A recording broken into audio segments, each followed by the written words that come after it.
concertmaster, composer, organist, vocal instructor, and who better to say the role tonight of Mr. John Jasper than our own gifted vocalist himself, Mr. Clive Paget.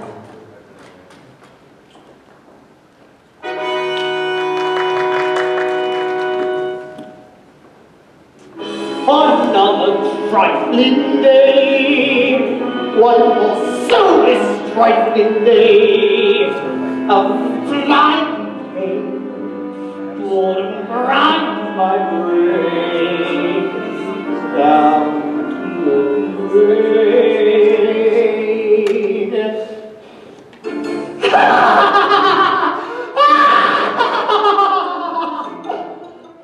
Man, you're quite bad. And you're that bad, considering superb, disturbing urge you've never had to curse aloud in church what's broken, though you don't smile your way. Jesus has worries. A man can have bad dreams, and not all he seems. It's not quite far removed from all the English streams. Sometimes I think that sanity is just a passing fad, but man could go quite mad. Unblessed are the down. One more ceaseless, peaceless love, some wondrous night, storm struck, thunderous light, will us unite.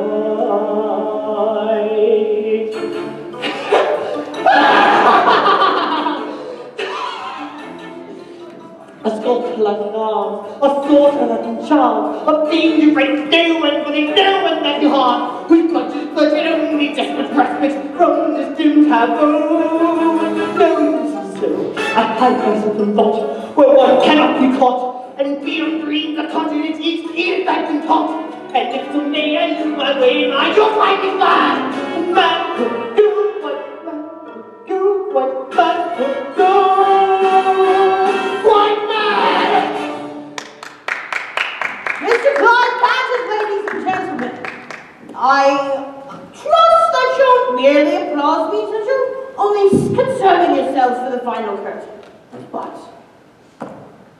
John Jasper eagerly awaits the arrival of his beloved nephew and title character of our performance tonight, young Edwin Drood. Hello, Uncle! Why, there's the light now! My dear Uncle! Now, ladies and gentlemen, your eyes do not deceive you. Many devotees of the male impersonation may better recognize Miss Nutting in Top Hat and Tails when she does a beautiful rendition of Aunt I Hufflepuff. She tonight will hide a distinctive form behind the garb of young Edwin Drood. So, ladies and gentlemen, a warm round of applause for our guest artiste tonight, Miss Alice Nutting.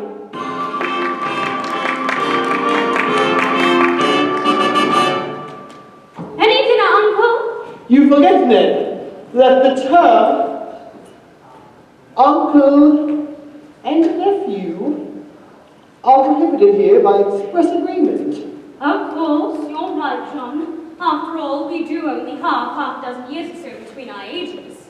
And no, Jack! Don't drink yet. I must propose a toast. A toast to what, Ned? He asks to what? To Rosa. Rosa. To the fair Miss Rosa Bud. Surely you've not forgotten, Jack, that Rosa and I are soon to be wed. It has not quite slipped my mind. Yes, a tedious ceremony in your creaking cathedral, John. Then it's off to dusty Egypt, where I intend to shake things up a bit. It is certain, then, Egypt is a great desperate distance. Indeed it is, John. This portrait of Rosa is not one of my pet efforts, Jack. Yet you choose to hang it here. In heaven's name, why? Because it reminds me of you, Ned, and of the happiness I wish you and Rosa. Oh, I'm sure we'll be quite happy, though our courtship suffers from an unavoidable slackness, owing to the fact that my dead-grandfather and her dead-grandfather had got us married as a birth. Why the devil couldn't they just let us know? Tut, tut, dear boy. Tut, tut? Yes, well, it's all very well for you, Jack. You have the freedom to love whomsoever you choose. Have I hurt your feelings, John? How can you hurt my feelings? Good heavens, Jack. You look frightfully ill. There's a strange film come over I've been suffering from a pain and agony that overcomes me. I've been forced of lately to seek treatment in London. Fear not, the effects will soon be gone. My dear uncle. Then take it as a warning. And Edmund, Ned, this stays confidence between us. It shall be sacredly preserved, John. I have confidence in you because... Because we are fast friends, and because you love and trust me as I love and trust you. Both hands, Jack.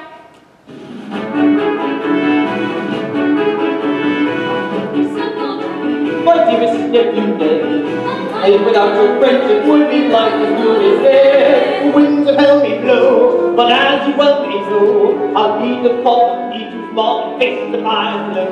For you, two kinsmen more than brothers, we know no extra kin, and yet we know no one supposed to meet us here. The blood that flows between us, the bonds that tie us way. When our sleep and we my dearest nephew Ned. My dearest uncle Jack, if men say words against you, I would make them take the blood. A loyal man of mine would be but glad to die. If I were left with friends like you, like mine, 'tis true for you. You kinsmen more than brothers, we know the next of kin, and yet we know no one the closer leave us here. The bonds that flow between us, the bonds that tie us way. Two kinsmen where our others bleed and breathe.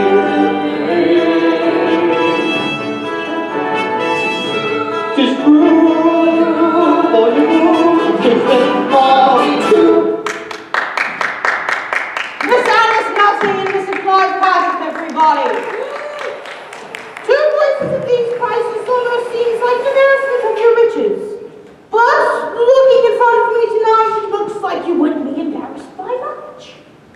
Now, young Edwin Drood is visiting Cloistrom to offer his regards to his soon young bride-to-be, the fairness Rosa, who, like Drood, is an orphan, who resides at Cloistrom's leading seminary, aptly, but if not correctly named, the Nuns' House, and who, ladies and gentlemen, to better be the partners, Rosa is the English flower that is yet to be plucked, that blossoming bud, the fair Miss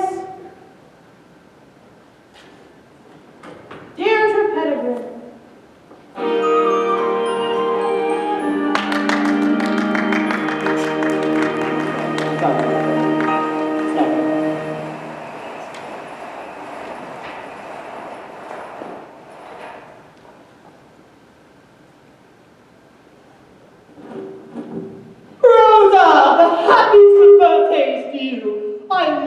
It's on each of your birthdays. I fear that is not likely, since, as you know, your own nephew Edwin and I will be departing for Egypt once we are married. It was only a wish, Rosa. I've been awaiting your birthday with eagerness. Eagerness, Mr. Jasper. Yes, your voice will no longer be subject to the fluctuations of adolescence. And pray tell, how is your voice today, my dearest student? As my tutor, perhaps that question should best be answered by you, Mr. Jasper.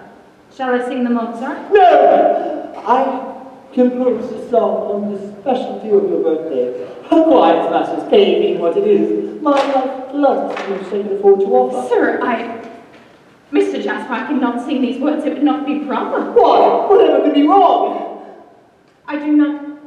I'm not worthy of it. As your choir master, that shall be my decision.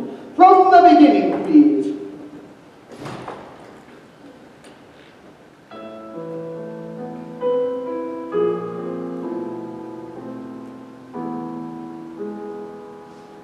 Between the very dead of night and day, upon a steely sheet of light, I lay and in the moonlight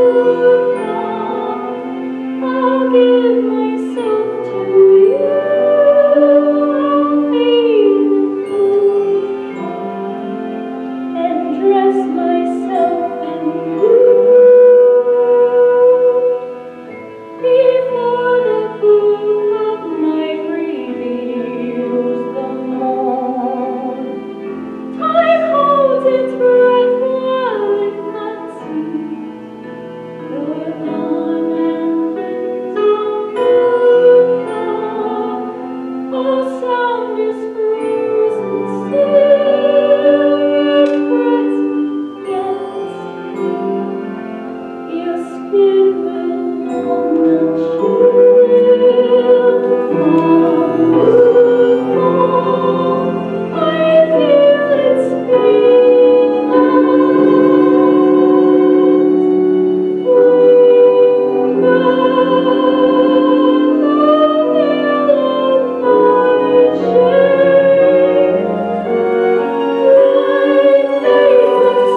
lovely, Rosa. Thank you, sir. But lovely will not do. When you sing these words, you must make me feel as if you mean them.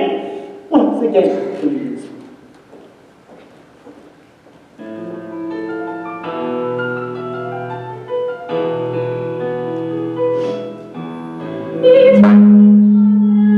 Dead of night and day, upon your steely I can't bear this. I'm frightened. Take me away. It's nothing. It's all over. Don't speak to her for a minute. She'll be well. She's not used to an audience. Besides, Mr. Jasper, you're such a conscientious master. I believe you must make her afraid of you. No wonder. No wonder. You'd be afraid of him under similar circumstances, wouldn't you, Miss Landless? Not under any circumstances. Our very own fiery spirit, ladies and gentlemen, Miss Janet Conover. Good afternoon, Reverend Crisparkle. Good afternoon, Mr. Jasper. May I introduce young Neville Landless and his twin sister Helena. They have arrived from Ceylon, where they no longer have any family. Neville has been entrusted to my care, and Helena will be living here at the nun's house. Welcome to Cloisterham, Mr. Landless. I'm afraid he's been entrusted to my care because of his rather hot-tempered nature, and for him to make a new beginning for himself here in Cloisterham. Did you and your sister lose your parents recently, Mr. Landless? Their mother died when they were quite young. Now their stepfather has passed over as well. I'm most sorry. There's no need for you, right, gentlemen, to console me. As it happens, it is well my stepfather died when he did, or I might have killed him. The newest member of our company, ladies and gentlemen, Mr. Victor Grinstead. I surprise you, sir. You shocked me, unspeakably shocked me. You never saw him beat my sister. My stepfather was a brute, Mr. Jasper. In desperation, Helena tried on more than one occasion to flee his cruel and miserly hand, even disguising herself as a boy, but to no avail. As for myself, I have had from my earliest remembrances to subdue a deadly and bitter hatred, which has made me secret and revengeful. I said! But your kindness and good ways have deeply moved me, and I pledge to change my ill-tempered ways and break new ground for myself. There's the lad. He'll soon blend in, Mr. Jasper. Your pupil, Mr. Jasper. She sings beautifully. Thank you. Your efforts have not been without success. I trust so, Mr. Landless. And may I inquire that your relationship extends beyond that of pupil and master? Heavens no, Neville. Miss Bud is betrothed to young Edwin Drood, Mr. Jasper's nephew. You'd do well casting your eyes in other directions. I beg your pardon, Mr. Jasper. No pardon necessary, but I must be off. Quiet practice, I fear. Enjoy your new life, Mr. Landless. Thank you, Mr. Jasper. Thank you indeed. I trust we shall meet again. And I should like to meet this Drood and see what sort of a man is worthy of the affection of Miss Bud. Steady, lad, steady.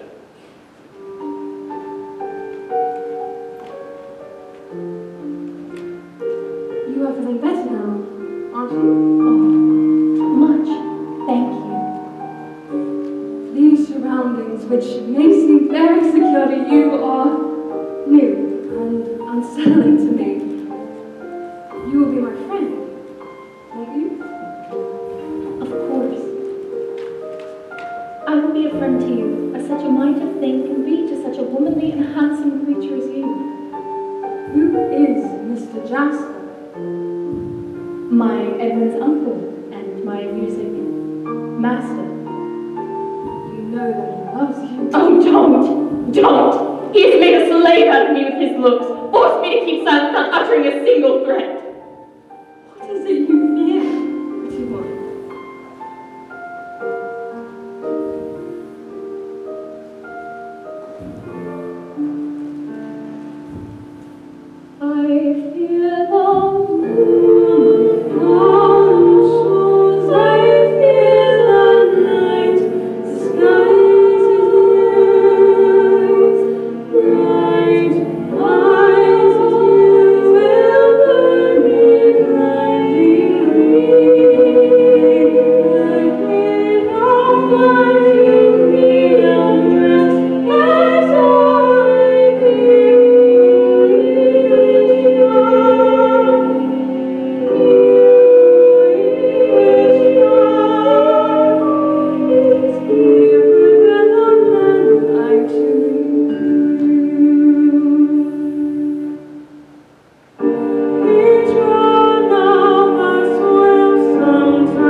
evidence of burglary, violence for profit, murder, prostitution, and reigning over this blemish on England's fair complexion is the Princess Puffer, who ministers to her client's needs and hears more than she tells. Portraying the role tonight, ladies and gentlemen, the Queen Mother of the Red Light District, the Grand Dame of the Music Hall Royale, Miss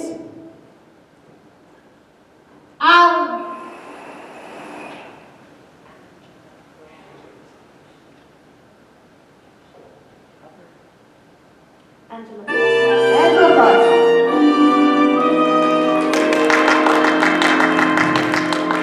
Crime don't pay. That's what tells them. If it did, would I be here? Mixing pipes, what then I sells them for a pint of rotten beer. Throats to cut, to pocket throbbins, boy a slut, to cops and sleep. That's your face for bleeding tuppence, pure disgrace to work so cheap. So I say, don't be a sinner for the price of London gin. You can't pay for one square dinner with the wages of sin. Sell my soul, call up Robert, who would buy this sack of skin? On the whole, there ain't much romance in the wages of sin. In the wages of sin. In the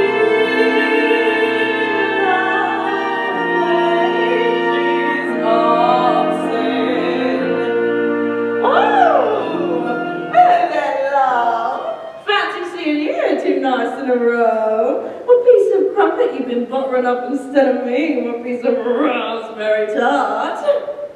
Oh, I do beg your pardon, miss. First night on the town with him, eh?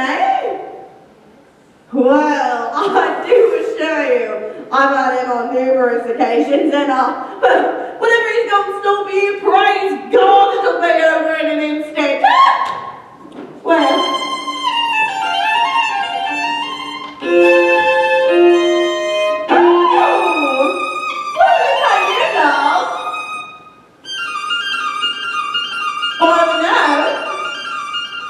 I had him when he was 14, God love him. You haven't had better since, have you? He hasn't had any since. I've seen girls from gutter families trap rich men in fluttering ways, and they call past the janities over nuptial breakfast trays. Oh, the man in bed 11 sleeps up reading hypocrite, spends his days eyes cast to heaven, spends most nights amongst that shit. Oh, I do beg your pardon, ladies and gentlemen. I assure you, I didn't mean to. That will never ever happen again. Yes. Now, where was I? Shit. So I say, don't take half measures, do things right, and dig right in this world, there's greater treasures with the wages of sin. I get threats, but seldom offers. If I did, I'd back it in. You can't fail that many.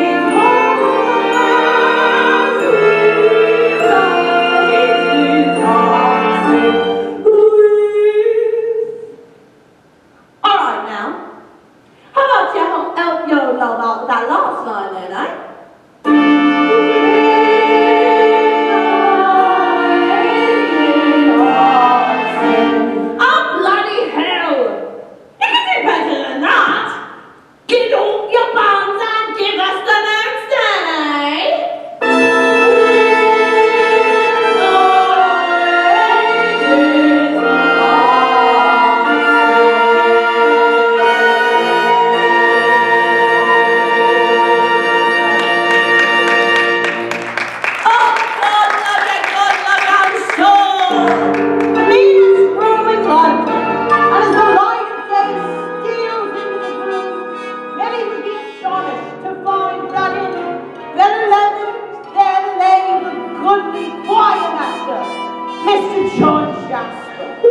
Helena, I need not you writing quickly. My task is only half. So you fix it up here with mine these days. I'll fix it for you now. Yes, before I go to the changing towels and the shipping scenery, I must get rid of him. Him! Good luck, I must know what's there. You have to believe me. That is! And there I am! Yes, of course. Now, have yourself a pleasant journey and, okay.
Rosa Bud? I didn't quite recall what I just said.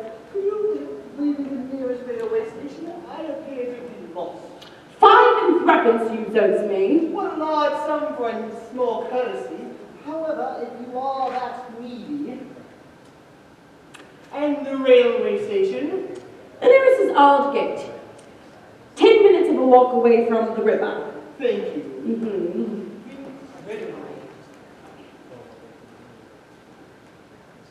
Who are you then? And what are you? I wonder how many of you noticed that meaningful statement. It almost seemed like a clue to me, don't you think? Let's have it once more, please. Yes, once more.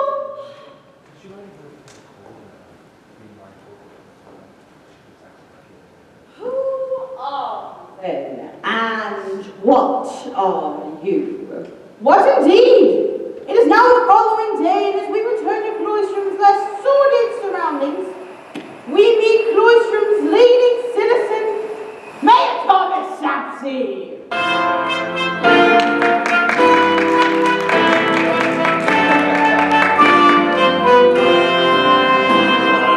Good afternoon, Mayor Sapsey.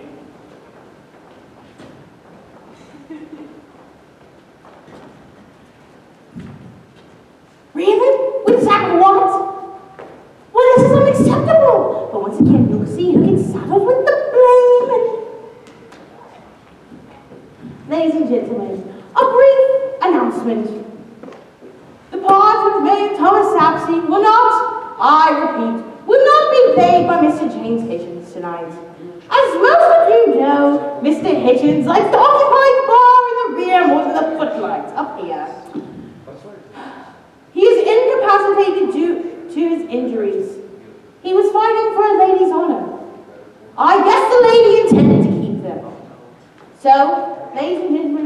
Tonight, the part of Mayor Thomas Sapsey will be played by your own humble chairman himself, Mr. William Cartwright. I hope that comes subject with your approval. Yay! Thank you, ladies and gentlemen, and might I add, it's more your luck than mine.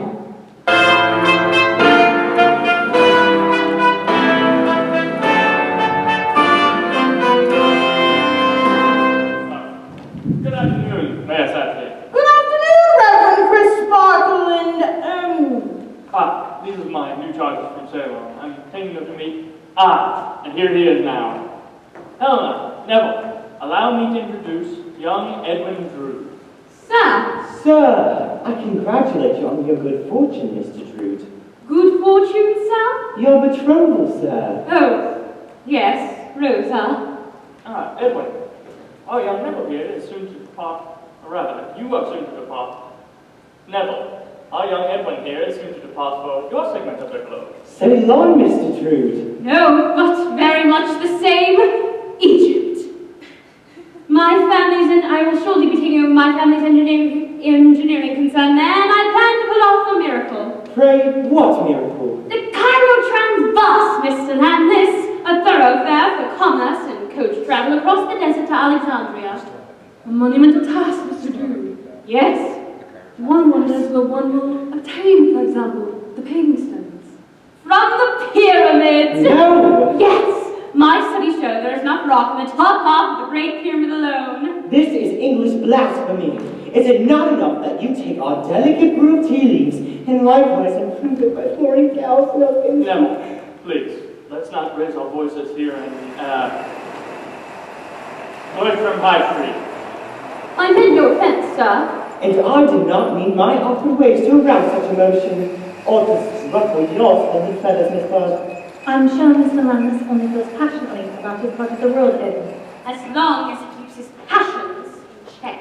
I fear I have not yet adapted myself to your restrained climate. You might forgive me if you knew yourselves the warm and uncivilized allure of our homeland.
One is our father, the other's us.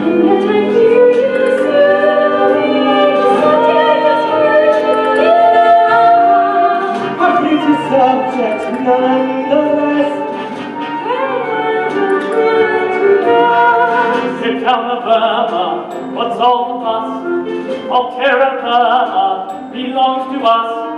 A British subject bred and born, a subject not to scorn. Your migration to this destination, there shall be God who knows and all. The installation of our population, and English are the British. Your migration to this destination, there shall be God who knows and all. The installation of our population, English are they and British am I. This is the way we'll stay till we die, till we die.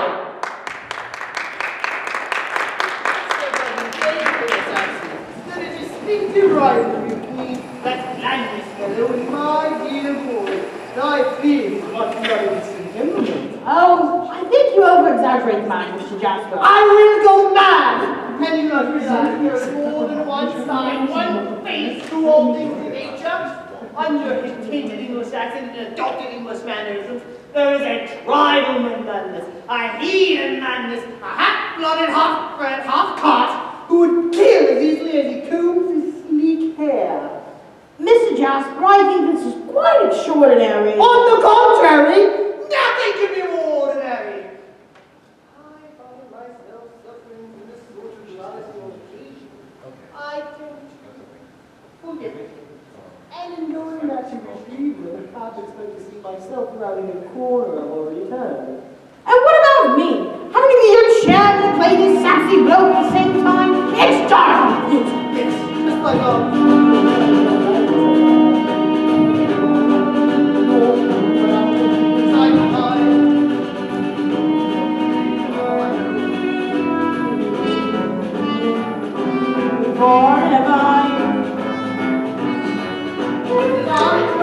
and if I'm him, what of us?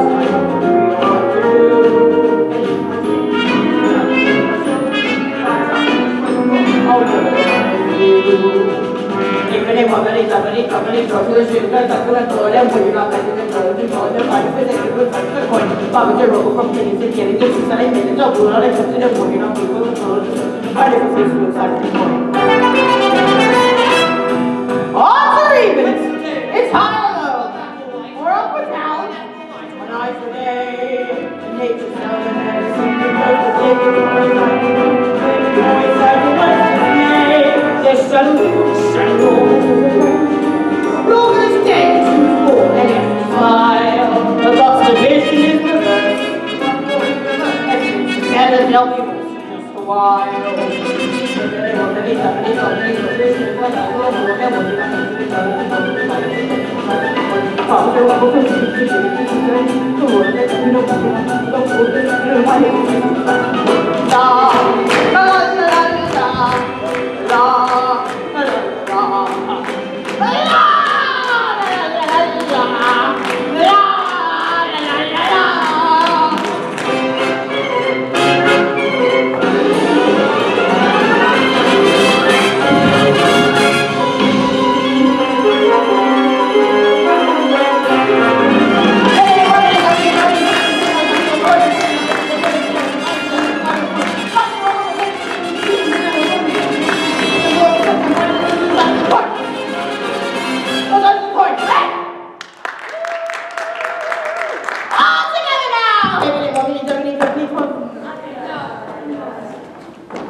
What original and creative idea. But now I must change. Good day, sir. Bye-bye! We now follow in step with the only known to the locals as Durdles, whose capacity for the knowledge of the cathedral tombs is only exceeded by his capacity for wine and spirits. A sailor role tonight. He is weeding his way towards an important assignation with May Thomas Sapsey. And Durdles? He is the caretaker of the cathedral tombs here. He likes the bottle a little too much sometimes. You know, so he sometimes tends to forget things. It's a bit of a downfall for him. He goes and he puts people in the tombs. The tombs where the dead people go. So they don't complain much. They don't know that he likes the bottle a little too much, you know? They can't complain.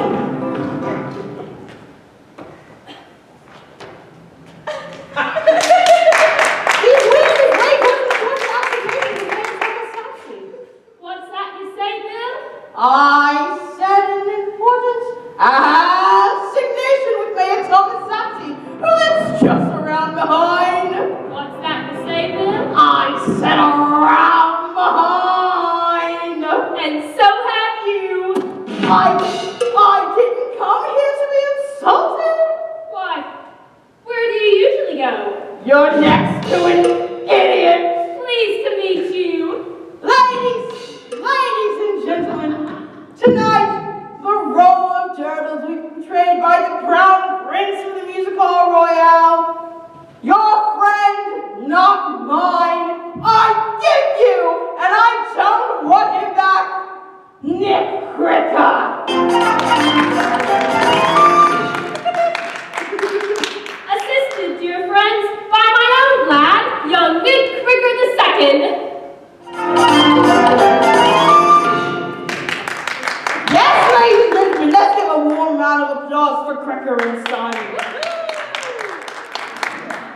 Afternoon, Mayor Saxy. Your lordship, sir. Good afternoon, Durdles. I'm begging your pardon, sir. The cough. It's a bit of rheumatism. No, I think you mean rheumatism. No, sir. I've been working on your dead wife's grave. Let's refer to the late Mrs. Thomas Sapsey as just that. The late Mrs. Thomas Sapsey, for that is how I like to think of her and remember her. She was 1 in a million. No, she was 1 in a raffle. But how's my dead wife's grave coming? Oh, it's all ready for my inscribing. She'll be much happier when we've moved her from her temporary home. Though it's not been at all damp, and the moles won't have been able to get at her for ages. Though there's nothing we can do about the worms. They've already made a meal of Miss Saxy no matter. That's enough, Durdles. And who's this boy, this thing you've got with you? My protege, Squire, name of Deputy. I put the lock in your wife's coat myself, your lordship. That's right. And I've got the key. Right here, and it'll be my pleasure to slide your old woman right in there tomorrow morning. There's enough room in there for the whole royal family to have afternoon tea. That's nice, Durdles. That crypt is a national treasure, if I may make so bold, your grace.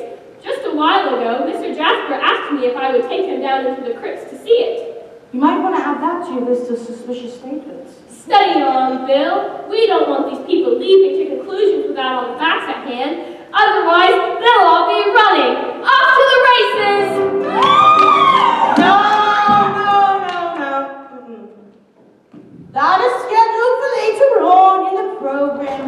Let's not kill this dramatic moment that we've been building here. Off to the races! Oh, shut up! Now, ladies and gentlemen, to shed a little more light on our story here tonight, we follow Deputy and Durdles into the graveyard of Portsmouth Cathedral.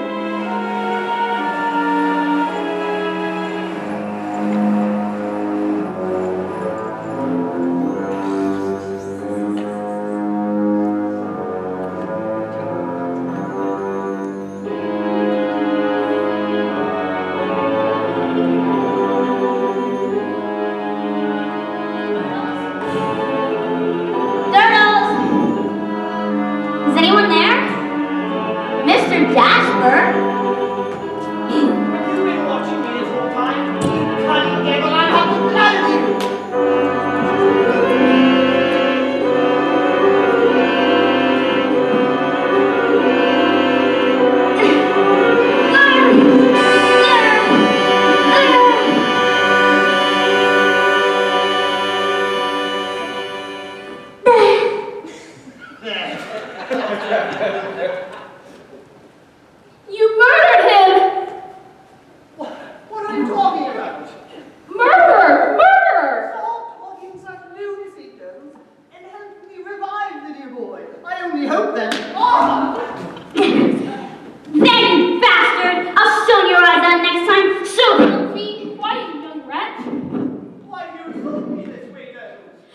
your assignment, Mr. Jasper. Peculiar lad. Blame it on his infectious youth, sir. But that was excellent wine you gave me earlier. Much more potent than I'm accustomed to. But did you get a look at Mrs. Sassey's tomb while I was asleep? No, I have figured you've gotten lost. I was lost in a fitful dream myself. I dreamt somebody took something from me. Oh, and here it is. Mayor Sassey wouldn't like me leaving the mausoleum keys lying about in front of his wife's crypt. He gave me strict instructions that the keys were, well, and now the key to Mrs. Sassey's tomb is missing. What do you think, Mr. Jasper? I think that I have Pierce coming any moment in a full host of mine to offer them all the joys and festivities of the season.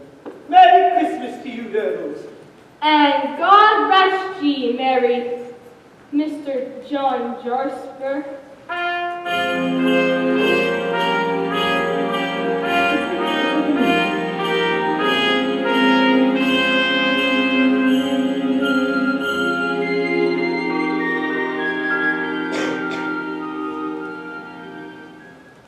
Yes, we've spent many a bright and charming afternoon here among these silent tombs, eh?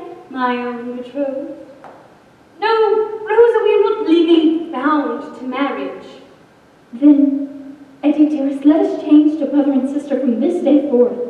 Never to be husband and wife? Never. I am honor bound to confess that this thought does not originate with you alone, Rosa. I know that you have not been truly happy with our engagement, nor have I. I'm sorry, Rosa. And I for you, poor boy. Oh, if only our marriage had not been assured since birth, perhaps then we would know how we truly feel towards each other.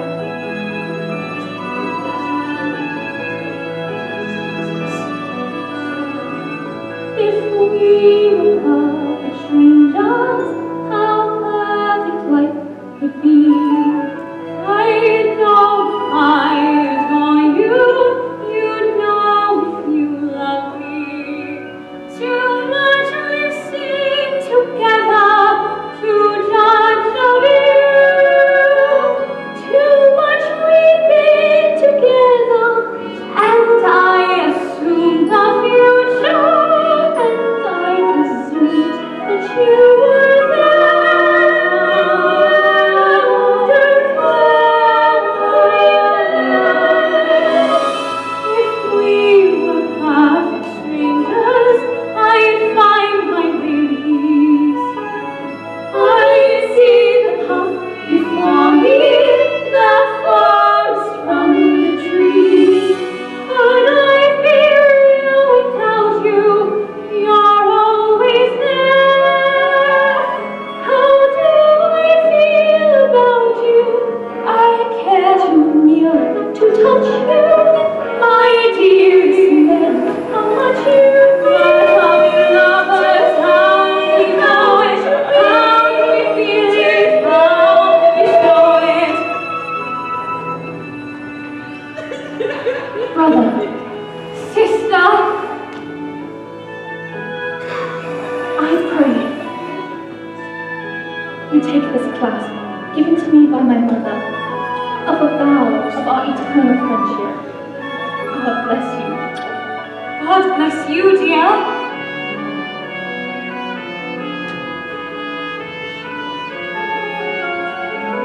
How do I feel about you? I care too near to touch you, my dearest Ned. How much you mean, how we lovers, how we know it, how we feel it, how we show it.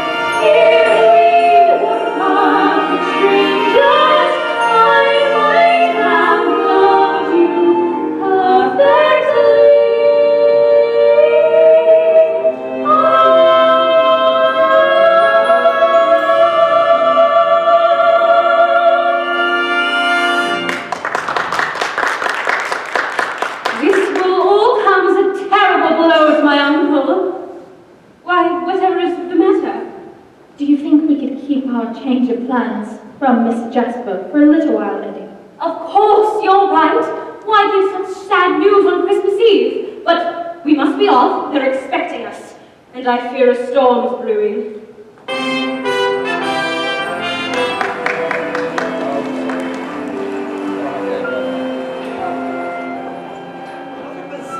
Like that you have here in Cloistrum. First snow and now this threatening storm. The gods must be angry. No, God must be angry. No, not God. We use the singular here.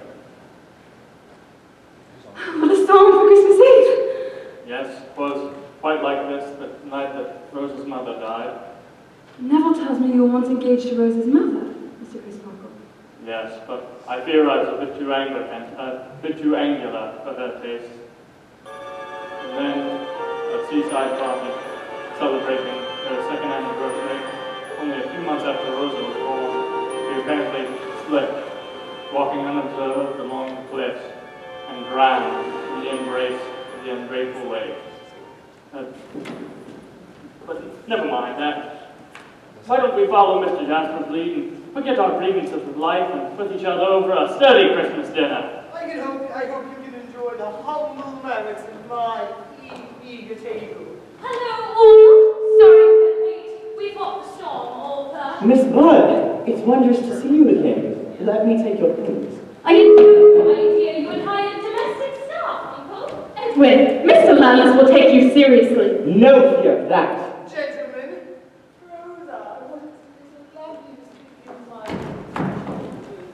Miss Bud, how is it time in holly you remind me of a flowering hibiscus? And how is it that you remind me of an inconsistent bacon, Neville? For while your metaphors seem quite stale, your manners are uncommonly fresh. You go too far, sir. Gentlemen, this is Christmas Eve.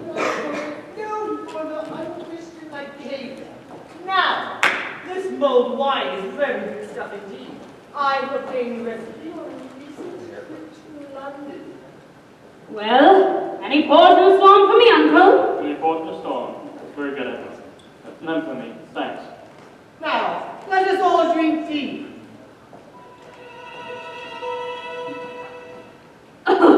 This wine is more potent than usual, Jack. I was hoping you would enjoy it. Now, let there be no more ill will between you two. There is no longer any cause for rivalry between us, Neville. You have my friendship if you wish it. And a Merry Christmas to you, Edwin. The goose is cooked! Miss Bud, I suppose your next Christmas dinner will be in Egypt. My God, Landless! Perhaps you should accompany us to Cairo. Rose and I could use someone to carry our bags. What? Someone more acquainted with foreign tongue than he is with minding his own. Gentlemen, ladies, please be seated. Sir, I don't want to get your nuts of this nearly smear you wear, clear you wear. I find a captain manner, but the waistcoat long and simply torn. I'll be like you shall bleed your blood so blue. Something in the speech seems ominous to me. Time out of your age, pray promise this to me. Raise your heavy time, for this we should be glad. Try to find No good can come from that. I wish you well. Well, it's all before you cast my oysters on the ship. Landless as you are, I know your blood is hot, but as if you're less unsure than we, your history would indicate the past from our past through your veins, rule is not to place. Something sends a chill like fear upon my brain. Kind of stricken will come bleeding no save. Could these words they say bring call upon the land? No good can come from that. Dearest deepest friends, I prove toast. Rosamond and Richard to his How very must I be? I know something star. My kingdom come, I will be done. The lens is cut like we through bone with daggers drawn. I glare at you, there it too, down soon to stare at you. I hate my wife and share my life and see you dead before we grow so wet. Fate waits near, I feel it, I fear it. We are friends and yet we'll soon forget. We never regret every evidence. younger days I hungered for another, Rosa's mother. After Rosa's birth, she left this earth, and dust is all her worth. So all the time I thought that I was dressed in all white, naive. I perceived these boys, this noise, more frightening than they might conceive. Let's stop the tale, but the tale is all I love. She was dead, and she was dead, and she was dead. My white never not the same, never not the same. With these mutilations, there may be revealed murderous admissions, otherwise concealed. By any I cast, for one you have had, wondrously true, no good can come from that, no good, no good can come from that.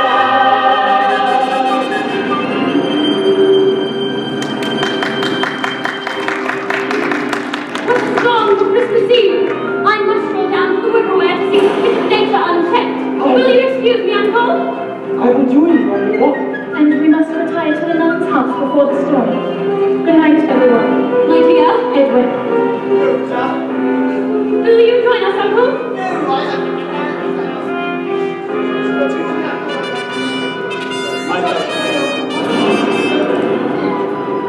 I shall see the lady safely home. Careful how you tread, Neville. Come, Edwin, your destiny calls.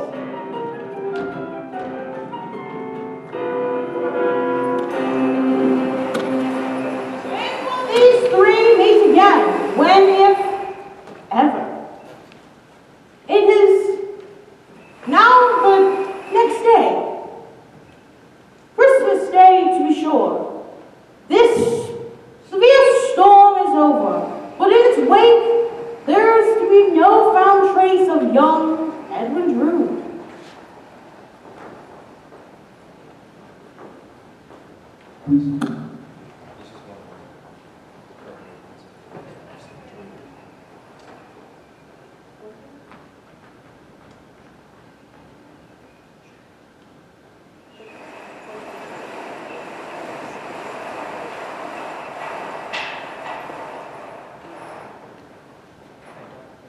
Mr. Crisparkle!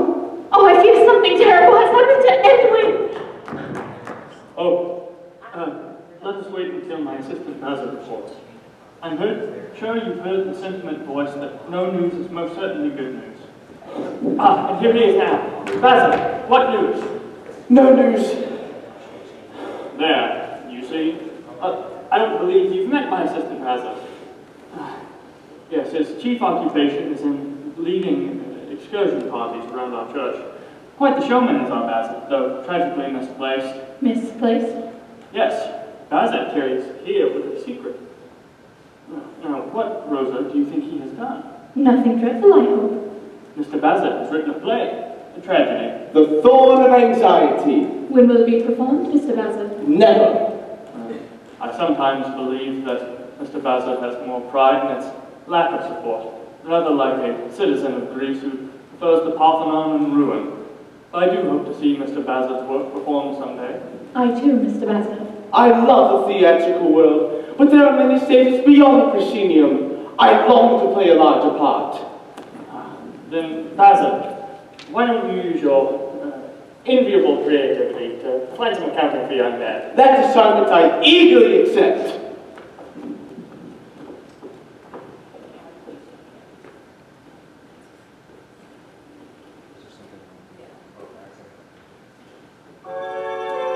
Oh, my dear, hopeless Edwin!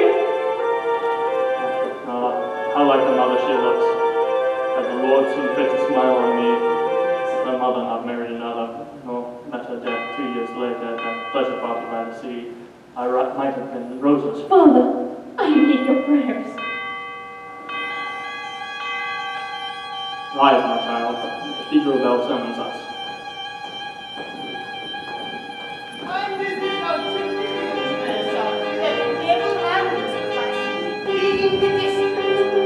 You convinced me, Mr. Jasper.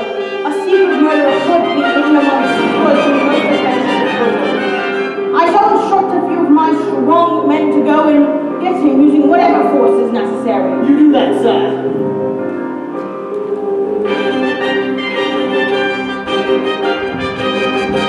My Neville is right about now, and when we find him, we'll educate that murderous swine. Right. With any luck, we'll have a hanging for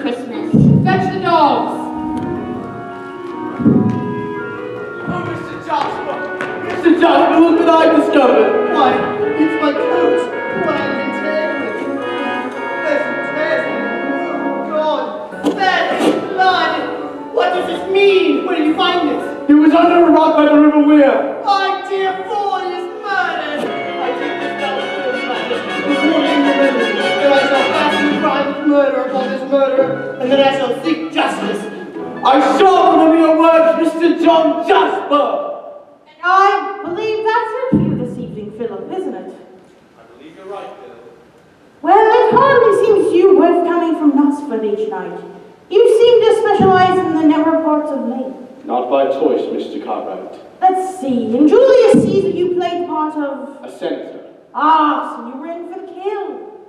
But you do understudy Mr. Clive Paget as John Jasper. Surely one of these days... In actuality, Mr. Paget claims never to have missed a performance in his entire career. Ah, well, Philip, this act's almost over, and the next one is considerably shorter than the first. Do you have a song ready by chance? Well, as a matter of happenstance, Mr. Cartwright, I do have, in common with my role this evening, aspirations as an author, and have composed a brief song which ventures to say underscores the dilemma of the character of Basil I portray. I hesitate to... Come, Mr. Bax, it's title. What? Oh, never the luck. Ladies and gentlemen, a diversion from this evening's bill of fare. Mr. Bax performing his own Never the Luck.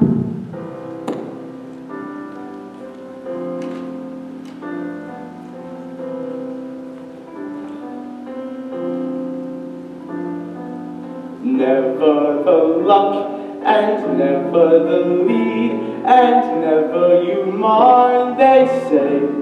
In time we all taste the light, and I'll have my night someday. Still, each precious part seems over and done before I begun to speak. I cast down my mind and keep my in the heart and in this week. Some star this night, they'll call towards the winds, who hear dances and sings. That's when yours truly springs, and seeing me then they will cry. Why? He knows each line and everyone's cue. We must let him do the part. I'll return to stage, the music will play. I'll waltz my way into your heart.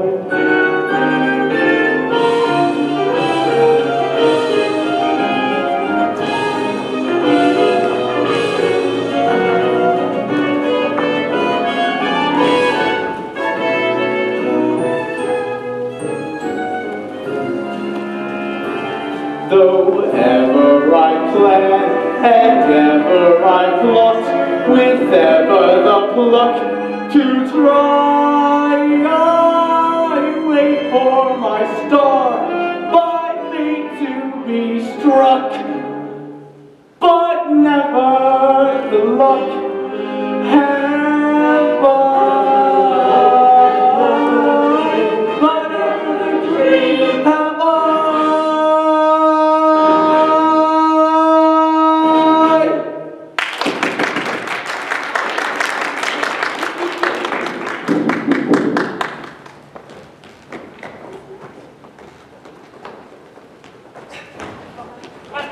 You fellows, enough now. There's your murderer, sir. Reverend Crisparkle. What have I done? Nothing, lad, nothing. I'm sure there is some... Landless, where is Drood? Why do you ask me like that? Because you were the last person seen with him, and he is nowhere to be found. There's Sapsy. Do you wish to question him? At what time did you and Drood leave the book? In all honesty, I can't recall of anything what transpired once Edwin and I reached the river. And what are these bloodstains upon your shirt front and your shoes? I acquired these bloodstains just now, sir, when these men of yours forcibly drugged me back from the countryside. where I have been walking.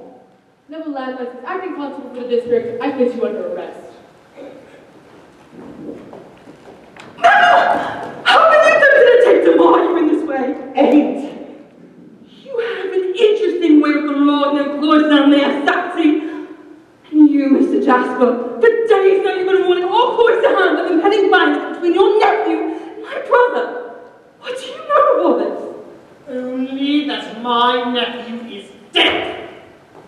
Mayor Saxy, I warrant that young Neville has no knowledge of what has transpired, past which he has freely volunteered. And you shall volunteer nothing further. I want to remind you of you and your brother that there is a chance of murder attempt.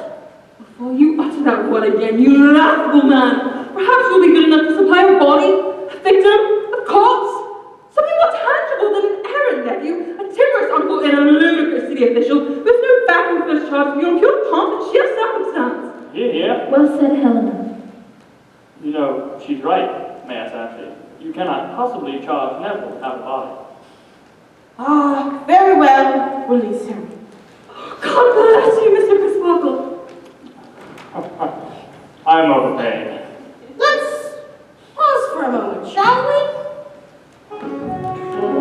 Offshore lies where there's still to be no found trace of young Edwin Drood, and he may very well be Clive. Don't trespass upon vengeance upon Drew's murderer. Whom most of this populace think to be Neville Landless. The charges against Neville have been rescinded, thanks to Helena's steely resolve and the support of the kindly Reverend Crisparkle, who was once engaged to Rosa's deceased mother. Meanwhile, it's difficult to assume what one might make of The drunken stonemason Durdles. Not to mention the mysterious procurer of opium, the Princess Papa. All statements to consider during this interlude. Now, if you don't have all the facts at hand, you may find yourselves off to the races. Yes, Bill! Let's have a chorus of off to the races! Spontaneous request. Oh, what night is it? The musical royale with our trademark anthem. Off to the races. What conclusions often lead the best of us astray? The wisest way of life is just to wait. Otherwise, now the big emotions run away. My horses at the gate. On to the races, on to the races, on to the race we go. And what the chases, and what the chases, we some seem to know. And the broken hearts of out and the movie sing. And the race, and the same race. Same race! Now we take you to the countryside, we will be on to the races, off to the races, off to the race we go. Races, races, beneath the love and all. Don't fall back on your assumptions, hasty presumptions, might you win? Mind the track like an effort employed, try flagging and hurting, you'll find your way. Well, that's not Queen Victoria, she's had 9 minutes today. You wonder how Prince Albert couldn't lose? Probably by her decree he had to procreate. Said she'd make him a feud. Off to the races, off to the races, things go well soon.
Patience is as good as having grace, so take your bloody time. Pour out the spirit, the endless spirit, for we elect your soul. Don't begin to beat your door for the finish of the car to the races. To the race we go.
The Mystery of Edwin Drood. 6 months have passed. We are now in summer in Portsmouth. There will still be no found trace of young Edwin Drood, but there are developments to our story. 2 inquiring sleuths are now on the case that are investigating the disappearance of Edwin Drood. One being the Princess Puffer, whom you've already met from Act 1. The second being a distinctive man who wears a bulky coat and a fulsome beard and goes by the name of Dick Datchery. Eh? I said Dick Datchery. Oh, okay. And just like us, the Princess Puffer and Dick Datchery are just now arriving at Cloistrom Station.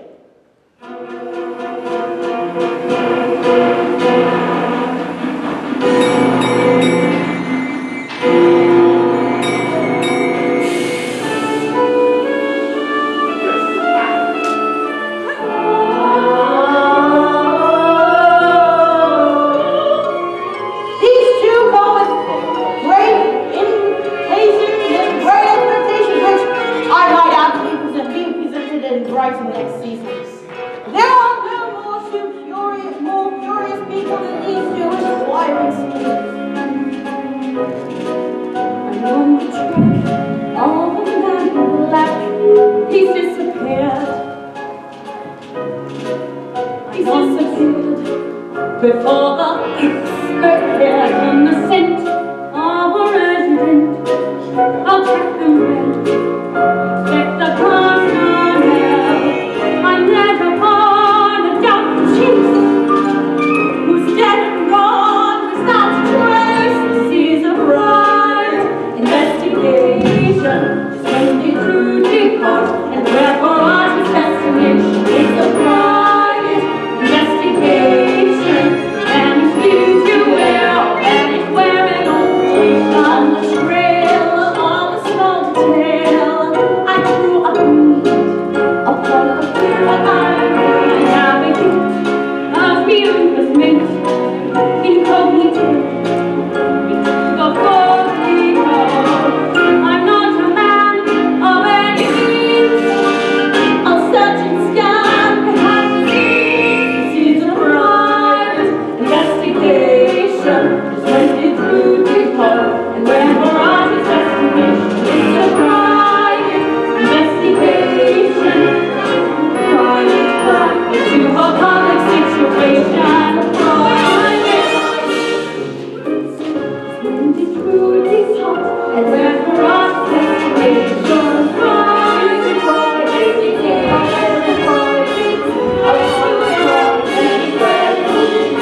Private appear and cry and scrutinize. Come steering by to civilize. I clearly spy with my sly private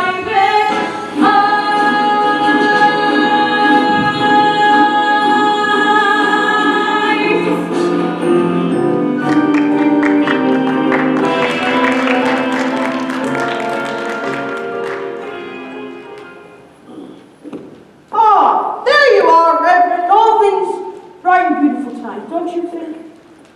Yes, as if the stars were mere punctures in the earth's ceiling, through which heaven's light could be seen, or something along those lines. I only wish that my assistant Baza, who is away on business, could see such a night as this.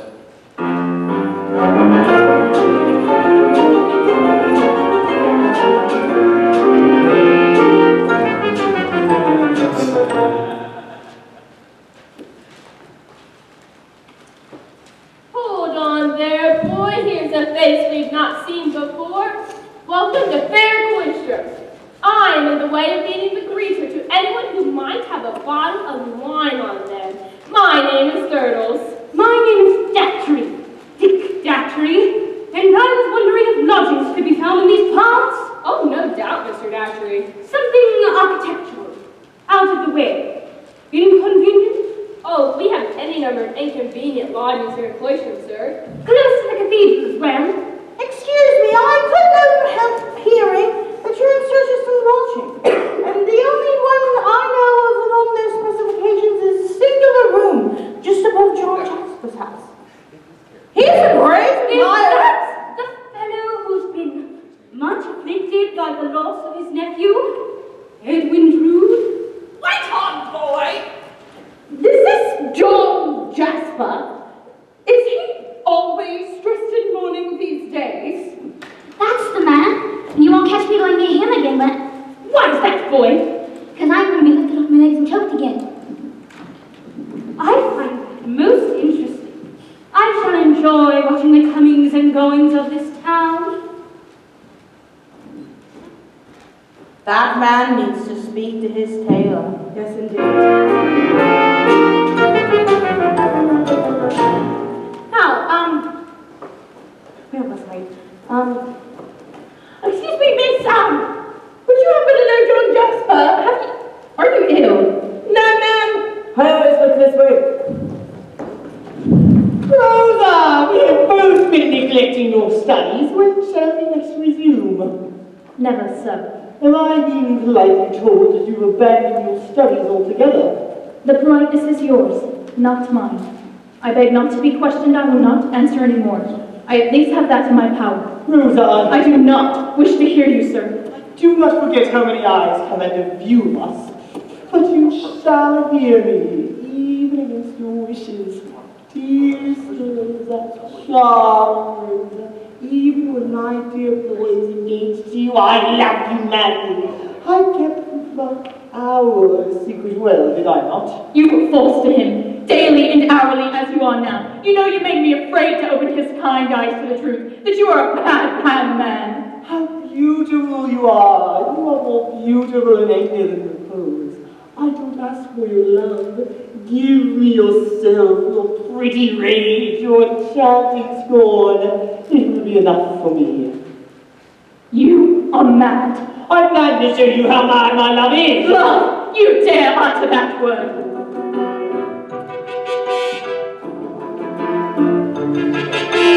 What is not a word, what is different pastures where it was rarely said and seen and seldom saw. Innocent enough it was intended to be used on rare occasions, not to be used by every car. Never has a woman ever taken so a famous little meaning right from being quickly blown. Never has there been so white exhaust in such a tone, your signs and syllables concur, uttering this word. You call it love, I call it rude, I call it love, I call it rude, I call it love, I cannot bear to call it love. I think it's foul. I think it's lost, the moral tale of Cunningham. Your master God, I speak to you in the name of love.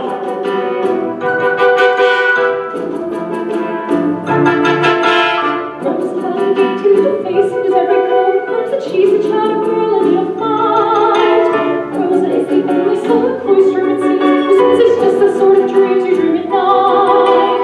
Would you think your soul would stop by seeing every fiber of my being told me since I was betrothed? That your most unnatural intention conjures words I dare not mention. You must know how much I loathe to know your wants, to see you grow, to hear your voice, to feel your touch, the gentle touch, to even speak love. I will not fear. I have a choice. I'll take it forward. I will not permit you to desecrate the name of love. The name of love. The name of love. The name of love. The name of love. The name of love.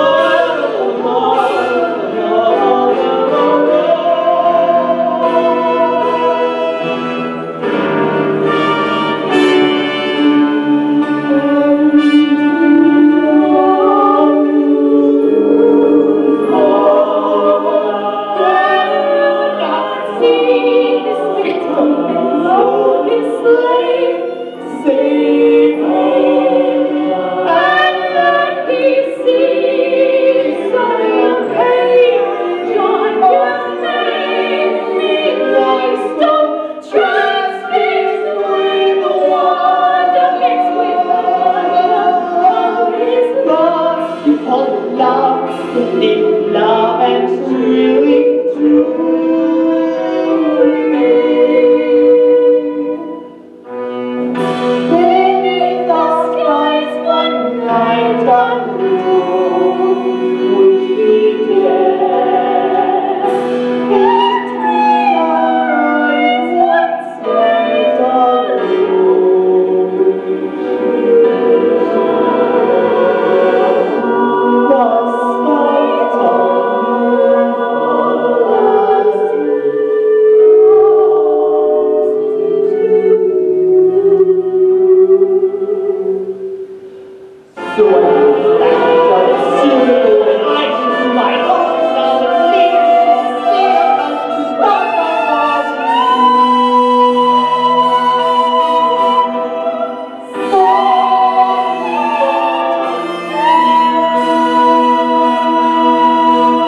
To go backward, but one piece of the puzzle in my hand. I have never in my wretched life been so close to getting something I said about after. More the fool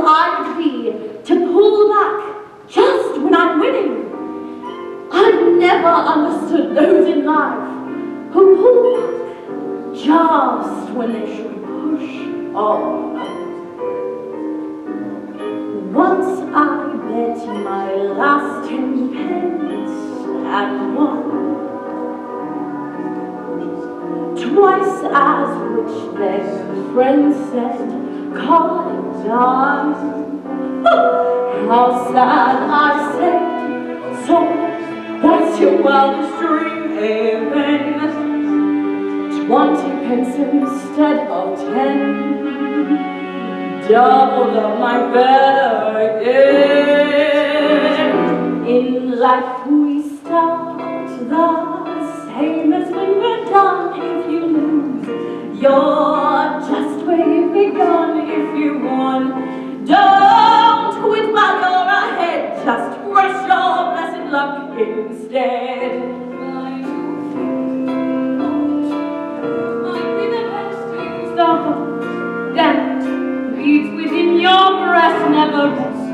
Don't quit while you're ahead. Sing out, there's more in store for me. Ship finally coming in like a steamship, anchored into wind. Lift your chin. Remember what I said. Don't quit while you're ahead. Let go. Love's meant to be only just 3 weeks away from me, hopefully. Don't quit while you're ahead. Don't worry how you try. Who cares? There's a chance, one. I dream that is mine, a romance, quite ripe upon the vine. Don't resign. No victor ever fled. Don't quit while you're ahead. To stay. Car race, hurrah. Boom. Bang it, catch it, hooray, hurrah. Boom. Bang it, catch it, la-di-da. Don't quit while you're ahead. Don't stay and off to bed. Farewell.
This is all we will ever know for sure about the mystery of Edwin Drood. But tonight, ladies and gentlemen, it is time for you to decide how you would like it to end. So, one minor mystery that we can go ahead and get out of the way, though it has very little to do with our plot at hand, is most literary experts agree that Dick Datchery is actually somebody whom we've already met. A character from Act 1, roaming cloistrum, better disguised to find out who the disappearance of Edwin Drood. And, ladies and gentlemen, if you have no doubt been aware, the part so far this evening has been played by Miss Alice Notting.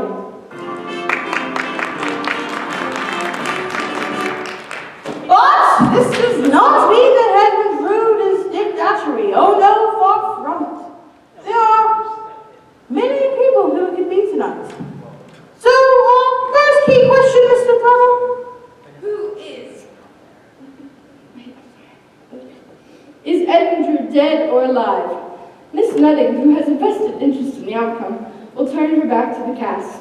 Ladies, gentlemen, as your whim takes you this evening, all those who believe Edwin Drood is dead, raise your hands if you please. Thank you.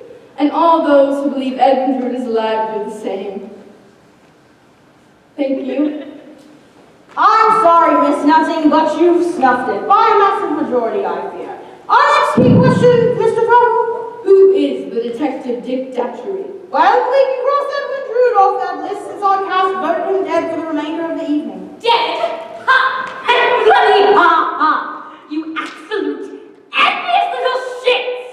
It's obvious to everyone here that Drood, that I am Datchery, and it's even more transparent that this petty, jealous cast bitterly resents the attention I received in local press. Goodbye, all. Really, Miss Nutting? Well, enjoy the way out. Oh, you've no idea the week we've had with her. First, her dressing room was too small. Then, her mustache was too long. I told her she was splitting hairs. Well, ladies. But, I'm sorry for this bit of pleasantry on a rather flawless evening. But I would like to point out that many literary experts disagree with Miss Nutting's point of view that Edwin Drood and Dick Datchery are one and the same person. But there are many other candidates for the role. For in Act 1, Neville Landless revealed about his sister Helena. In desperation, Helena tried on more than one occasion to flee our stepfather's cruel and miserly hand, even disguising herself as a boy. A hint, a palpable hint. Or is it just a thrust of misdirection? For why would Helena Landless have chased out Mr. John Jasper under the given circumstances? Not under any circumstances. But there are still more to be found. What say you, Bassett? I love the theatrical world, but there are many stages beyond the proscenium. I long to play a larger part. Who more likely to put on such a melodramatic garb and seek the spotlight? For why else was he introduced to this part at all? From my earliest remembrances, I've been secret and vengeful. Who more likely to put on the garb of Dick Datchery than the person who's most suspected of murder himself? Or was somebody else trying to clear Neville's name? Neville has been entrusted to my care. The Reverend Crisparkle, could he have put on a different cap and investigated the disappearance of Edwin Drood, for Neville was in charge of his care. And then there is the puzzling choice of Rosa. Could we have underestimated this woman child? Looks can be deceiving. I'll say. But there are a few people who we can rule out from the part of Dick Datchery. John Jasper, the Princess Puffer, Durdles, Deputy, and myself, Mayor Thomas Sapsey.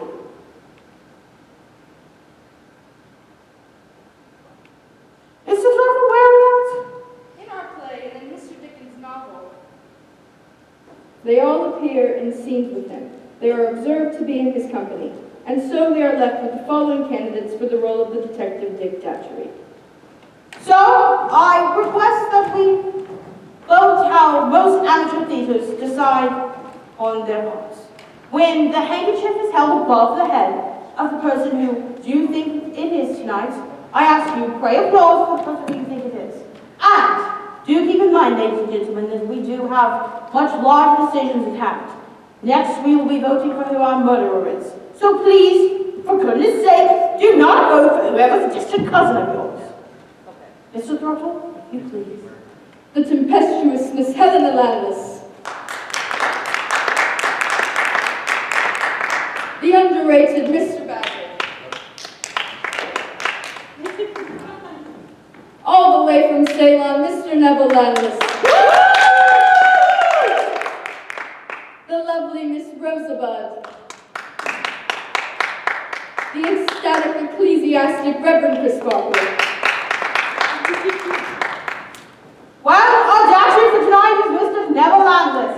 I think you might want to make a quick costume change, and I see many people in the audience who are more than willing to help you get into your costume for that moment. You may want to go to them.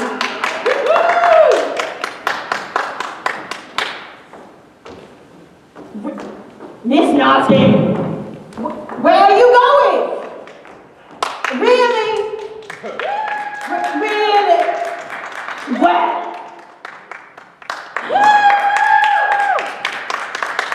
I'm sorry, ladies and gentlemen. This type of behavior is due to entirely upbringing. Her parents were in the iron and steel business. Mother irons, father steels. Well, how about this one? She was once known as the orthopedic soprano. She sang in all the joints. Really? Really? I've got one more. She sang in a pub called the Cook and Comfort. Not a lot of comfort, but there was plenty of.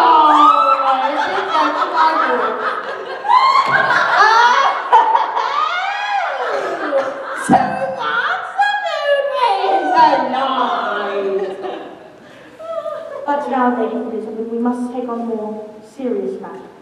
It is time now to vote upon who our murderer shall be tonight. We are about to vote for a culprit, a king, a fiend. And, ladies and gentlemen, I give you the most obvious part of the villain tonight, Mr. John Jasper. Come now, ladies and gentlemen, don't you know that here at the Music Hall Royale, we boo and hiss the villain? Now, boo! Now, it's too late for that now. We ought to do it all over again. Listen, we're going to do this right. And if not, I'm going to make a stand up here, all in a line, and we are going to sing 83 choruses of The Church Bell Won't Ring Tonight because the vicar's got the clapper. We will ruin your evening. Now, once more, please. I give you the most obvious part of the villain tonight, Mr. John Jasper. Ladies and gentlemen, I ask, is this the face of a killer?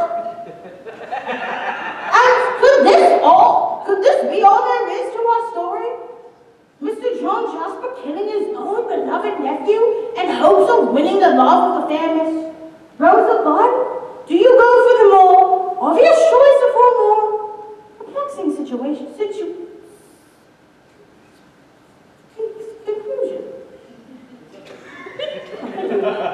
Coming over my words there a little bit. Let's take the wind out of your sails, hasn't it? Now, there are many other parts who could take on the garb of the murderer tonight. Helena Landless, did I, in trying to save my brother, bring harm to Edwin Drood? Badger, my need for attention has driven me quite mad. Somebody stop me before I sing again. Rosa Bud, why would someone as innocent and pure as myself kill my own true name? The Princess Papa. Who am I? What am I? Durdles, I'd rather have a bottle in front of me than give Drood a frontal lobotomy. Reverend Crisparkle, have I in some way confused my way here on earth? John Jasper. Thank you. I've been this cold spotlight ever since the beginning of this play. Time, ladies and gentlemen, time at last to decide who our murderer for tonight shall be. And I think that we will do it tonight by a show of hands. So I asked them to now raise the light so we can get a better view. Oh my goodness! This is what I've been working with tonight! Why don't you all hold hands and try the living for God's sake? Now, there are members of our company now roaming amongst you who are ready to count your most vital votes in this brilliant meeting.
Let's keep this civil. I'm looking at you, Basil.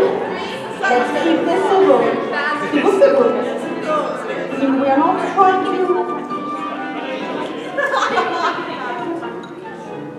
I remember Crisparkle. That's what I said.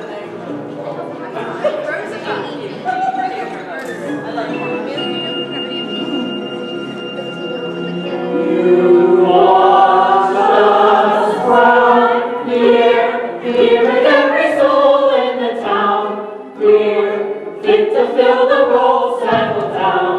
Your verdict will be clear. Your murderer is here in sight. Tonight you'll choose from candidates galore, win or lose. Your random quizzes or here's the news. Your judgment has been passed. You've settled up the score. At last.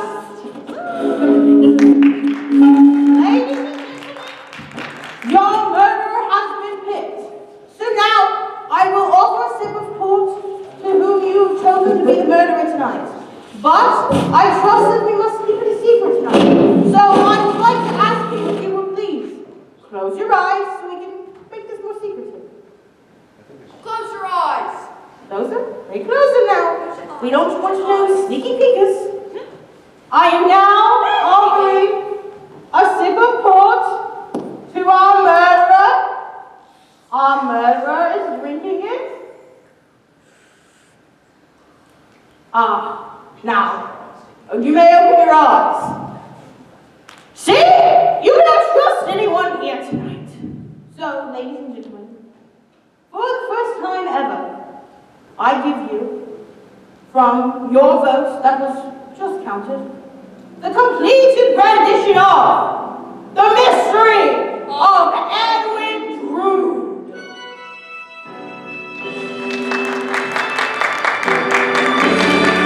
The first chapter of Mr. Dickens' novel spoiled the Dawn. Coincidentally, the last title of his book was titled The Dawn Again. So now, ladies and gentlemen, as we further develop into our stories, I give you conclusion. Whew, it's bloody freezing again. Oh my. Here it is. What is it? You wouldn't happen to have 5 and 6 tuppence for Christian soul in distress? Well, both Christian souls in distress, I fear. And I've got nearly 3 and 6 to get me to London. And running away from something? Yes. At long last, yes. Rosa. How on earth could you know my name? No. I only bathed you and fed you. Don't look at me now. I don't want you to see me this way, Rosa. But, could you remember your nanny, Rosa, some 12 years ago? Could you look at me now, my own sweet girl, and remember your nan instead? Nan? Yes, I'm 6 and then you weren't there anymore. God love you, you do remember. I was the closest thing you had to your mother then. But why did you leave me? It's a sad story, Rosa, but a common one, I feel.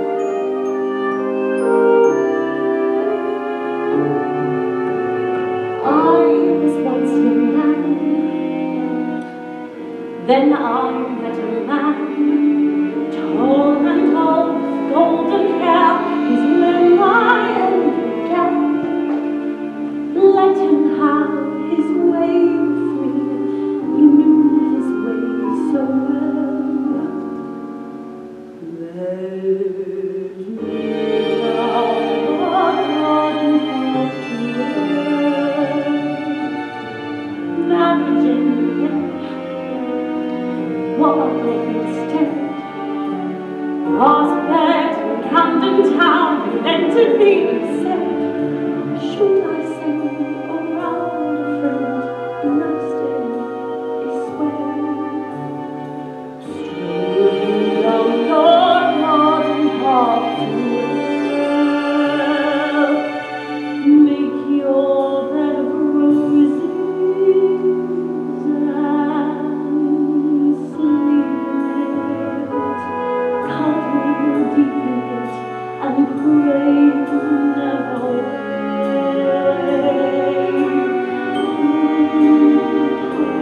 Please, fairy puppy, on the seeds of one mistake. On my back all day, earning Satan's pay, took to drink since not to think of who'd come next to play. Gave legend by every cent, and he gave me farewell. Leaving me to hear the harp swell, like some maiden hedges that prickle you. As they tickle you, they'll tear you all apart. Strolling through the mazes, amusing too, but confusing when you find there's no way out. Lost my hooks by then, couldn't draw them then. So I learned to trade and earn by keep with drugs instead. Found myself a wicked shelf where opium I sell. Here's a pipe for you, sir. Price is 5 and 2, sir. Can't you see the garden? It's such a lovely garden. I'll take you there, I know the path so well. To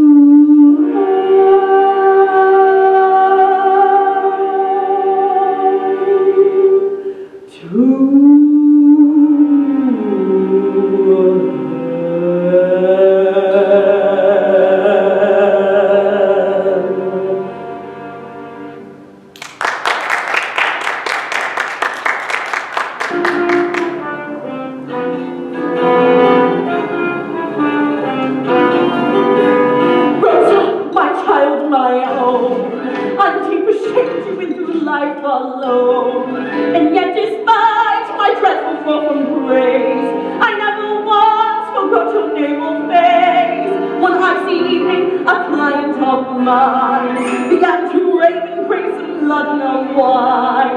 And as he drank his cup of Satan's blood, he made the grave mistake of burning Rosa. Now it's one thing for them like me to mingle with the likes of he. We are both made from God's lovely clay and mud. But how comes this man to cry out Rosa? Well, I can't see too clear, but I followed him here, finding out who was who. I've come back a time or two. Then last night, tracking me was this Mr. Datchery. So I followed his tracks through the lodgings in the back. Though I hate to confess, while I watched this man undress, and I saw sudden Clive him without his full disguise, and then jumped at the unknown. Dick Datchery's Neville.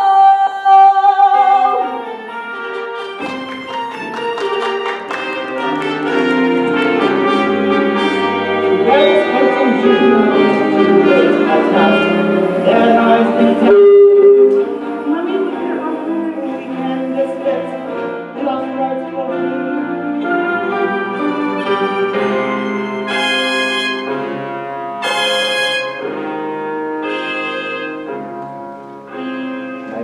Taking the road of a wicked and white-whiskered soul was to get myself back to the city and track down the culprit with that as my goal. I had also intended to find just what Jasper had on his mind, but too eager is he for a cloister and see me the murderer. God, are they blind? All of these people suspicious that I had killed Edwin Drood, and with their anger so vicious, I with his costume so crude, stepping out on a limerick, out on a limerick, out on a limerick air.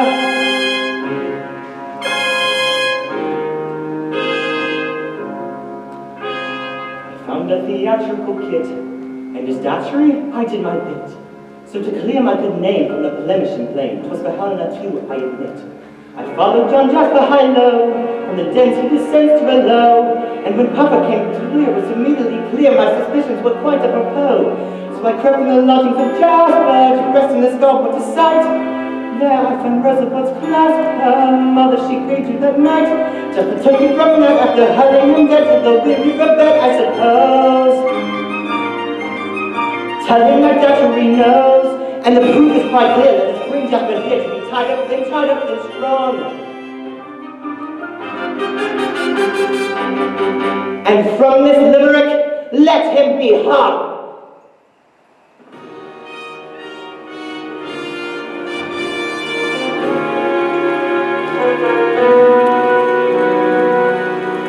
I will not lie, I wish not to die.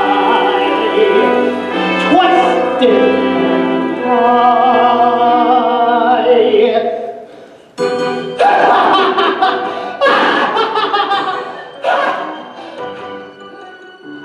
Split in twain, keep two lies in the lane, while soon he who can conceal the venom in his brain. When he did roar upon the wars and madness, opium floats the flies. Find his surprise, got two enemies, and Cartwright who hides himself for his eyes is a bride, no eyes to see. But now I see his afterprint of breaking through the door. I mean, he's out, I'm out, he's free, I'm free, I'm free once more. How many times I killed that crew for my flight? The thunder bird can none of his actions right. His right to air, his right to share mine was his bed. It took no smoke for me to picturate them dead. But now that I feel myself a flask of laudanum, and then loose mine at a level I drink some. That's when life is kind of funny to take. Once my those strips put me in the pale white wings and long I'm gone clutching his neck so tightly, trusting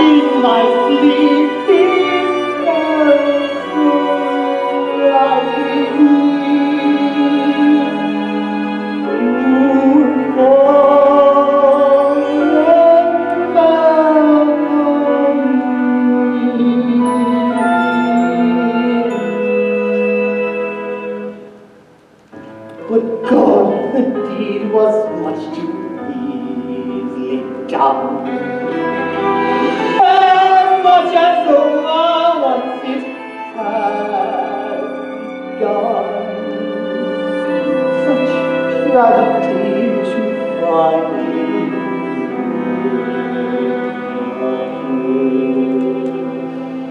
And not to awake to taste the thrill. Now I've confessed, now we both can rest.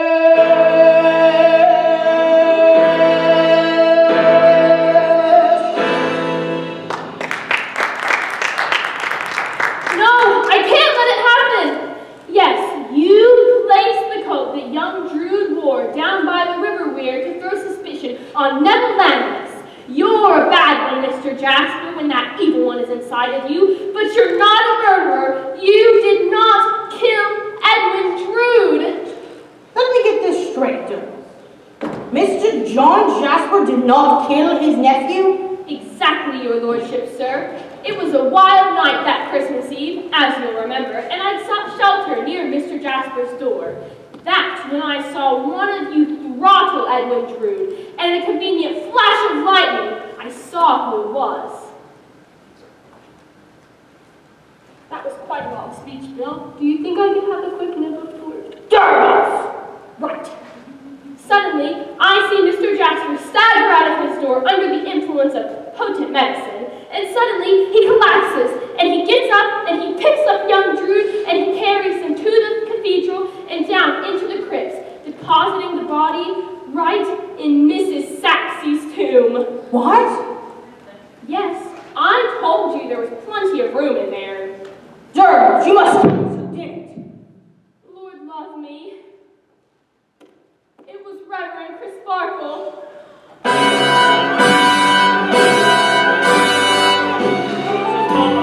God, I know you well.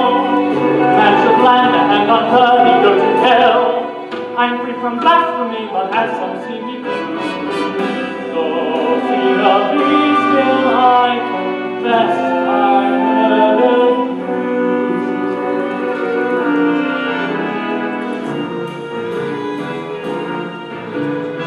I saw another in Rosa's face, sweet Rosa's mother, and took her place. And could I let this Edwin Drood have her I loved and wooed? This love of mine must never wed. One shove of mine and Drood was dead. Shattered with lashes, his neck I thrust, capsized to ashes, dust to dust. And then I bore him from the tomb and sanctified his food. He ceased to shiver, he ceased to quiver, I did deliver him to God. And she is mine now, her love divine now, some find me odd, but living am I, and vanquished is true. Satan must lie and vanquish is true.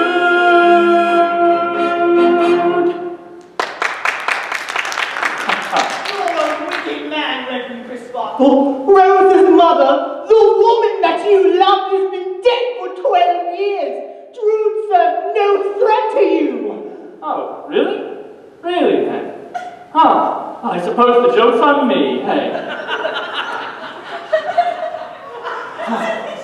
Well, anywho, I must be off. Rest walls.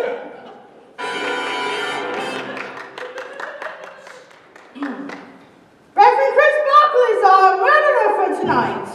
But don't we all deserve that happy ending, that thing that we all search most for? Love, romance, or something very fathomable of it at this time of hour. So I ask you, you have one final question to answer. Who tonight from our company shall be alive? So, on the distaff side, we have the Princess Puffer, Rosa Bart, and Helena Landless. Now, when I say the name of the person who you want to be the lover tonight, please applaud. God. The Princess Puffer. Miss Rosa Bud. Helena Landis. The Princess Puffer. Rosa Bud. It's Miss Rosa Bud this evening. And now, on the bachelor side, we have Bassett, Deputy, Durdles, John Jasper, and Neville Landis. Yes, I include the Datchery this evening. He thinks I don't know what I'm doing. Watch your back, mister. I give you Bassett, Deputy, Durdles, Mr. John Jasper,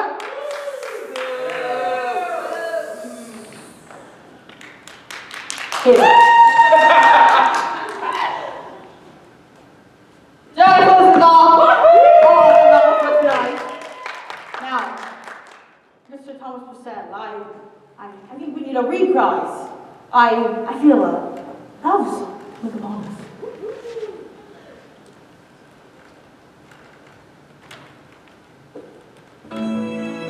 Durdles, I've seen how you live. I want to live like you, with no strings attached. If degeneration and ruination is what you want, I'm the man. But keep in mind, I've got one bloody head start.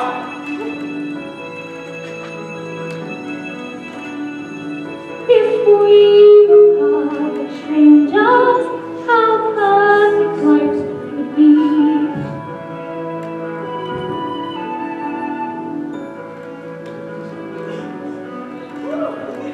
Too much we've seen together to judge the view. You might be soon and told you. Let's not resist descending once we have kissed. Impending days of this ageless gaze. When we were perfect strangers, I played my role perfectly.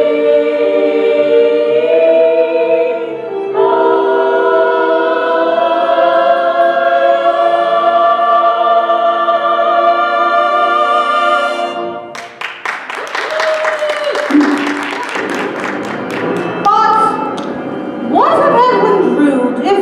What would he say to us now? Only he could speak to us from beyond the grave. I'm alive! Hello! Lazarus risen from the grave. Quite alive, you'll find me. This tomb behind me is where I faced my closest shame when I struck my head against the street. I was stunned, not stricken, not stricken, for Jasper blew me off my feet to the crypt. I awoke in dark and deep, and while all above me showed their grief, I was straining for my very breath. Only moments from death, you have no idea the sudden strength that you feel within you, the steel and sinew, as space stands smiling at arm's length. I escaped from whose from I fled, and I did not return here till I began here. Just who in hell would wish me dead?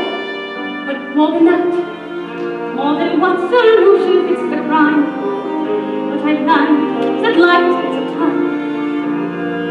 Fight for every tiny speck. When you're held by the neck, I have read our writing on the wall. And the greatest mystery is not the history of Jasper Drood in one fall. I have met my maker and returned. What advice I'm giving to all who's living is just to run what I've learned. Like the steel, there can be no victory in defeat.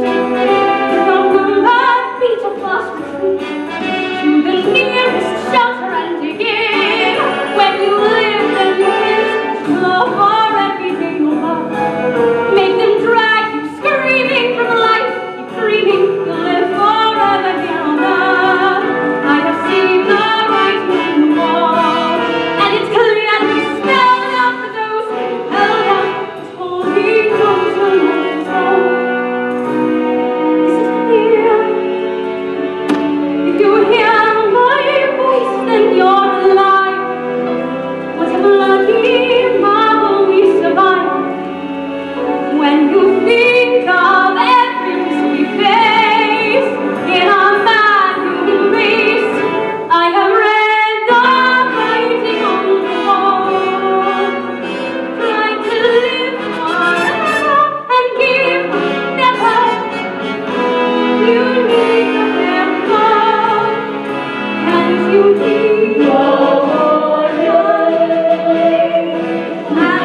that will cause feedback. You have to get away from the monitors whenever the perfect strangers reprise is happening. That is why we are feeding back so bad, because you are in that semicircle right up against the monitor, so you have to blunt. Cool, great. So, you think, is it clear up here? Is it up here? Yeah, we're watching. Is it clear? Can we play the end of that, please? Actually, Everyone, Mike. Huh? They want everyone Mike.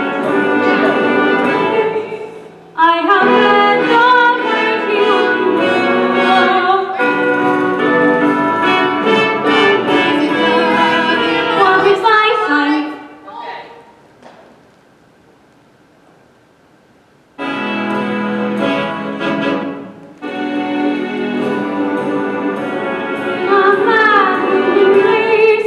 I have been gone waiting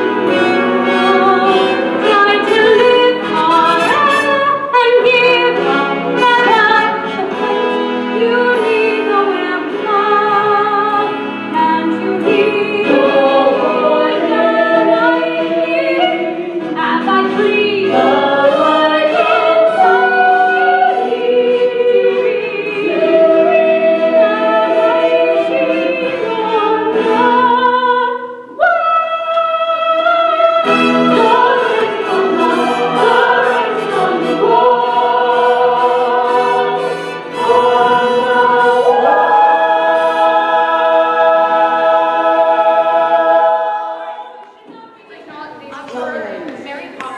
Is this where the show's being recorded?